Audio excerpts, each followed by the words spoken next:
Assalamualaikum warahmatullahi wabarakatuh. Di sini saya akan menjelaskan tentang material dan produksi dalam Surah Al-Anbiya ayat 80-81. Dalam kehidupan sehari-hari, manusia selalu menggunakan berbagai barang untuk memenuhi kebutuhan seperti pakaian, kendaraan, alat elektronik, dan rumah.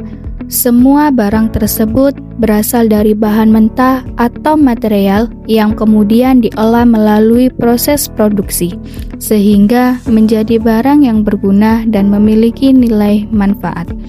Produksi sendiri adalah kegiatan mengubah bahan mentah menjadi barang jadi atau barang yang lebih bermanfaat, sedangkan material adalah bahan dasar yang digunakan dalam proses pembuatan suatu produk seperti besi, kayu, plastik, dan kain.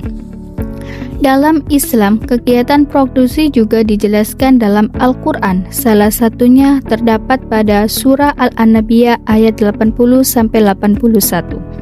Pada ayat 80 artinya, dan kami ajarkan pula kepada Daud cara membuat baju besi untukmu, guna melindungi kamu dalam peperanganmu, maka apakah kamu bersyukur kepada Allah?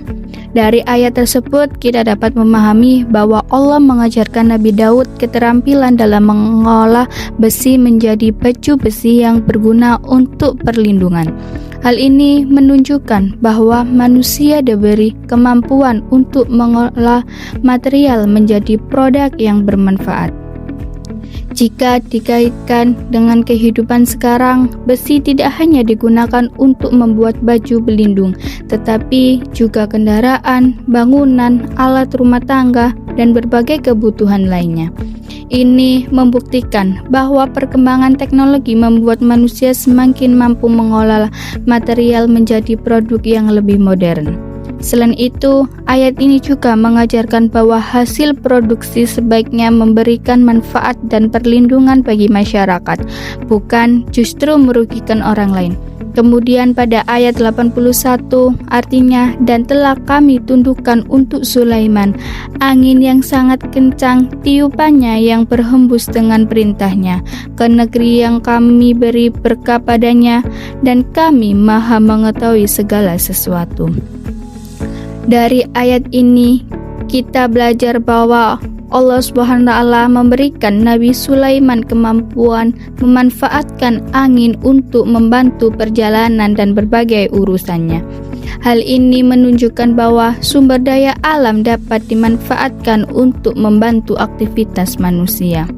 Dalam kehidupan modern, pemanfaatan angin dapat dilihat pada kapal layar, kincir angin, hingga pembangkit listrik tenaga angin. Artinya, manusia dapat memanfaatkan energi alam untuk mendukung kegiatan produksi dan mempermudah pekerjaan.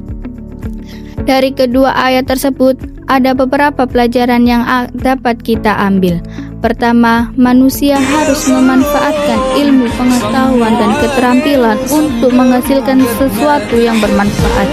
Kedua, sumber daya alam dan material harus digunakan dengan baik dan tidak disalahgunakan. Ketiga, kegiatan produksi seharusnya memberikan manfaat bagi banyak orang yang dilakukan secara bertanggung jawab.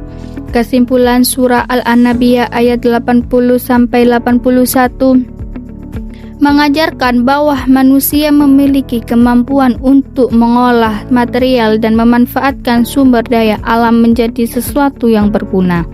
Islam juga mengajarkan bahwa produksi harus dilakukan dengan baik, bijak, dan memberikan manfaat bagi kehidupan manusia. Wassalamualaikum warahmatullahi wabarakatuh.